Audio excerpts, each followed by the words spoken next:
Ang mabuting balita ng Panginoon ayon kay San Mateo.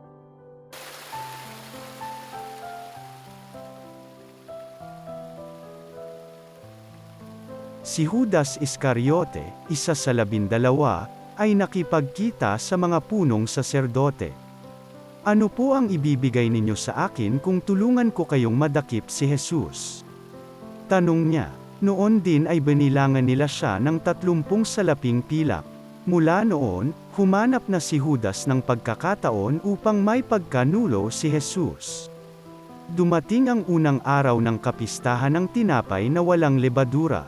Lumapit kay Jesus ang mga alagad at nagtanong, "Saan po ninyo ibig na ipaghanda namin kayo ng hapunang Pampaskwa?"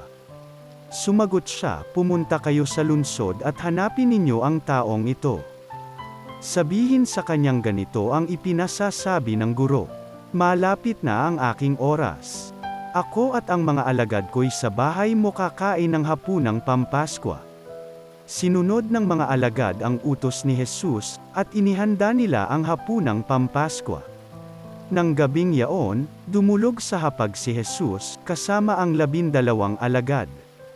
Samantalang sila'y kumakain, nang usap si Jesus, "Sinasabi ko, isa sa inyo ang magkakanulo sa akin." Nanlumo ang mga alagad, at isa't isa'y nagtanong sa kanya, "Ako po ba, Panginoon?" Sumagot siya, "Ang kasabay kong sumawsaw sa mangkok ang siyang magkakanulo sa akin. Papanaw ang anak ng tao, ayon sa nasusulat, ngunit sa aba ng magkakanulo sa kanya. Mabuti pang hindi na ipinanganak ang taong yon." Si Judas, na magkakanulo sa kanya, ay nagtanong din, "Guro, ako po ba?"